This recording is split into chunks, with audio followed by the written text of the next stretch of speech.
दवा की जो दवा नहीं जहर था। मध्य प्रदेश के छिंदवाड़ा में 11 बच्चों की मौत के बाद प्रशासन ने बड़ी कार्रवाई करते हुए कफ सिरप लिखने वाले डॉक्टर प्रवीण सोनी को गिरफ्तार कर लिया है। डॉक्टर प्रवीण सोनी पर जहरीला सिरप प्रिस्क्राइब करने का आरोप लगा है। इससे पहले शनिवार को ही परासिया थाने में डॉक्टर प्रवीण सोनी और कोल्ड ड्रिप सिरप बनाने वाली कंपनी, आपको जानकारी दे दें कि संचालकों के खिलाफ एफआईआर दर्ज की गई।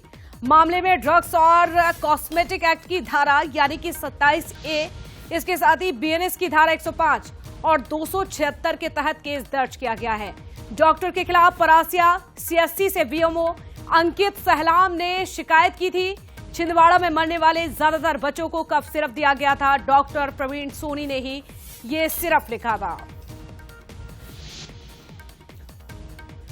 तो सिरप मामले में सबसे बड़ी कार्रवाई हो चुकी है। देर रात डॉक्टर को हिरासत में लिया गया। कफ सिरप से अब तक 11 बच्चों की मौत हो चुकी है। ये वही सिरप आपको दिखा रहे हैं जो डॉक्टर की ओर से लिखा गया था, और जैसे ही ये बच्चों को सिरप दिया तो उनकी तबीयत अचानक से खराब होने लगी और 11 बच्चों ने दम तोड़ दिया। 32 दिन और इसके साथ ही 11 बच्चों की जान चली गई। तो ये बड़ी लापरवाही सामने आई थी, और ऐसे में लापरवाही बड़ी है तो बंसल न्यूज के एक नजर सवालों पर भी डाल लीजिए। किस तरह से बड़े सवाल उठ रहे हैं। देखिए, बाजार में कितनी कोल्ड ड्रिप कफ सिरप की बोतलें ऐसी अभी भी हैं जो बिकी जा रही हैं बाजारों में। इसके साथ ही कितने मासूम जिंदगी छीन लेगी ऐसे जहरीली दवा, जहरीला ये कफ सिरप। बड़ा सवाल यह भी है कि बाजार से दवा उठाकर नष्ट करना, क्या ये सबसे बड़ी अभी भी चुनौती बनी हुई है? और गांव-गांव तक कैसे पहुंचेगी जहरीली दवा की जानकारी? कैसे लोग जागरूक होंगे? कैसे उन्हें पता चलेगा? इन मौतों का सौदागर कौन है?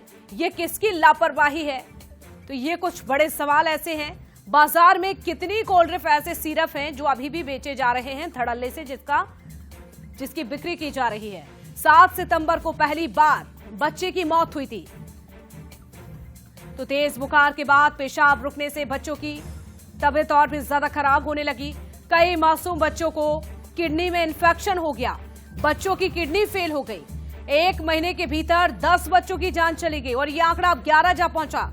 कोल्ड ड्रिप कफ सिरप में 48.6% जहर निकला। तमिलनाडु की लैब रिपोर्ट में यह बड़ा खुलासा हुआ है। तो एमपी सरकार ने कफ सिरप पर बैन लगा दिया है, लेकिन सवाल ऐसे हैं जो अभी भी जहन में है। छिंदवाड़ा के परासिया ब्लॉक में ये मौतें हुई हैं। चले और ज्यादा जानकारी के लिए जुड़ते हैं। अमित द्विवेदी हमारे साथ छिंदवाड़ा से जुड़ चुके हैं। अमित, एक बहुत ही बड़ी लापरवाही सामने आई। बच्चों की जान के साथ खिलवाड़ किया गया। दवा के नाम पर, सिरप के नाम पर उन्हें जहर दिया गया। 32 दिन 11 मौतें। बाकी बहुत ही शर्मनाक ये घटना है और बहुत ही बड़ी लापरवाही। बताइए जरा, जांच कहां तक पहुंची और क्या कार्रवाई हुई?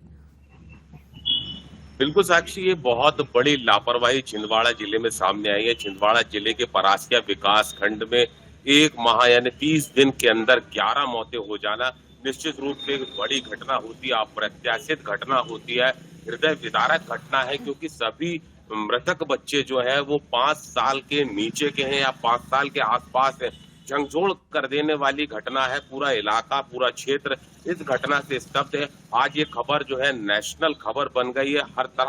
हर जगह इसी खबर की चर्चा हो रही कि कैसे इन बच्चों की मौत हुई, क्या दवा में गड़बड़ी थी, क्या और कौन सा इन्फेक्शन था। सिलसिलेवार तौर पर अगर बात करें तो 4 तारीख को पहली मौत रिपोर्ट हुई। उसके बाद 2-3 मौतें लगातार होने के बाद प्रशासन हरकत में आया और पतासाजी करना साक्षी शुरू किया कि कैसे मौत हो रही है। तो पता चलता है कि कॉमनली 1-2 दवाइयां जो है सभी पर्चों पे लिखी गई जो मृतक बच्चों ने खाए। जब उसकी पतासाजी की गई, बायोप्सी रिपोर्ट आई, पुणे लैब भेजा गया, वहां पर भी रिपोर्ट आई। कुछ शुरुआती रिपोर्ट नेगेटिव आई। उसके बाद राज्य शासन ने एक जानकारी तमिलनाडु सरकार को भेजी। वहां से जो तमिलनाडु सरकार ने जांच की साक्षी, तब पता चला कि कोल्ड ड्रिप दवा में अमानक चीजें पाई गई है। जिसके बाद जो है वो पता चला कि कोल्ड ड्रिप जो है वो घातक है, दवा नहीं, ये जहर है। तो अब 11 मौतें हो गई हैं। प्रशासन ने संज्ञान लिया है। अब दोषियों पर कार्रवाई देर रात को शुरू हो गई है। दवा कंपनी जो है श्री फार्मा दवा कंपनी जो है चेन्नई, इसके ऊपर एफआईआर दर्ज की गई है। प्रवीण सोनी पर एफआईआर दर्ज की गई है और अमित, महत्वपूर्ण और सक्षम कार्रवाई तो धाराओं में हो रही है और जिस तरह से हिरासत में लिया गया, लेकिन सवाल ये है कि कंपनी ने न जाने कहां कहां इस सिरप को सप्लाई किया होगा। ये तो बात हम छिंदवाड़ा की कर रहे हैं, लेकिन जो गांव में जहां ये सिरप सप्लाई किया होगा, आखिरकार वहां के लोग कैसे जागरूक होंगे, उन्हें कैसे पता चलेगा ये सिरप सही है या फिर नहीं? अभी भी बहुत चिंता का ये विषय है।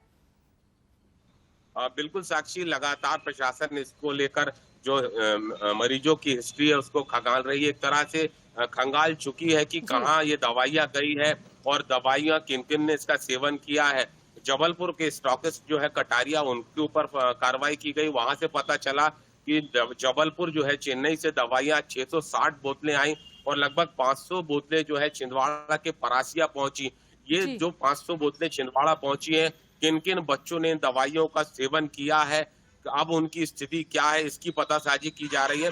बहरहाल आपको मैं बता दूं कि नागपुर में अभी भी 4 से 5 बच्चे जो है जिंदगी और मौत की जंग लड़ रहे हैं। जो किडनी इन्फेक्शन उनमें पाया गया है वो आईसीयू में इस समय भर्ती हैं। यानी कि हम ये कह सकते हैं कि ये दुखद जो अभी 11 लोगों की मौत हुई है, ये आंकड़ा बढ़ सकता है, बिल्कुल चौंकाने बढ़ वाली सकता है बात और है। कहीं ना कहीं एक दुखद खबर भी है, लेकिन नजर बनाकर रखेगा जांच को लेकर। जैसे कोई अपडेट मिलेंगे जुड़ेंगे अमित आपसे। बहुत शुक्रिया।